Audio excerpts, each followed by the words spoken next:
दोस्तों नमस्कार। आज की हमारी यह वीडियो काफ़ी रोचक होने वाली है, तो आप लोग इस वीडियो को पूरा देखिए। हम लोग चंद्रमा को चंदा मामा क्यों कहते हैं, कुछ और क्यों नहीं कहते, चाचा फूफा क्यों नहीं बोलते, चंद्रमा को ही मामा क्यों कहा जाता है।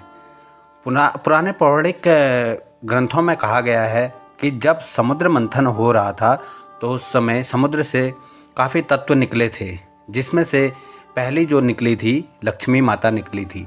लक्ष्मी माता के बाद सारे तत्व निकले थे। लक्ष्मी माता सबसे पहले निकलने के बाद विष्णु जी के पास चली गई थी। उसके बाद और तत्व निकले थे जैसे चंद्रमा, विष, अमृत वगैरह। तो जो सारे तत्व निकले थे वो लक्ष्मी माता के भाई या बहन के रूप में जाने लगे, क्योंकि उनको लक्ष्मी माता का भाई बहन कहा गया।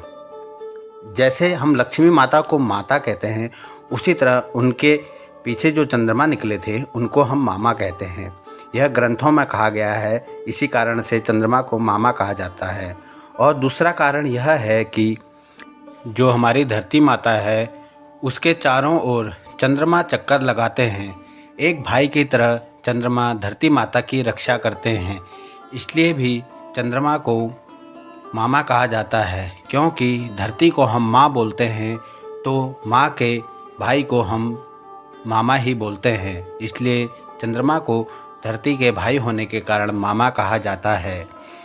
तीसरा कारण यह है कि वैज्ञानिकों के अनुसार बहुत साल पहले थाई और पृथ्वी में भीषण टक्कर हुई थी, जिससे चंद्रमा की उत्पत्ति हुई थी।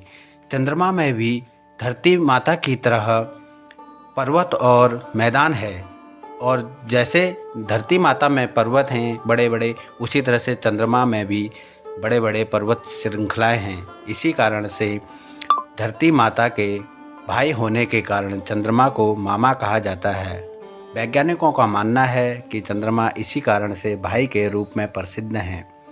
और जिस तरह से धरती पर ऑक्सीजन और सभी चीज़ की आवश्यकता होती है वह चंद्रमा द्वारा ही पूरी की जाती है। चंद्रमा एक अकेला ऐसा ग्रह है जो पृथ्वी के चारों ओर हमेशा चक्कर लगाता है, इसलिए भी चंद्रमा को वो मामा कहा जाता है, क्योंकि वह धरती की रक्षा करता है और धरती की रक्षा करने के कारण उसे मामा के रूप में जाना जाता है। हमने कई बार किताबों में पढ़ा था, अपने आज हो या कल में किताबों में हमने काफ़ी बार पढ़ा है कि चंद्रमा को मामा कहते हैं। तो दोस्तों यही कारण है कि चंद्रमा को मामा ही कहा जाता है और अन्य चीज़ नहीं बोला जाता। तो दोस्तों आपको हमारी कहानी कैसी लगी बताइएगा ज़रूर कमेंट में।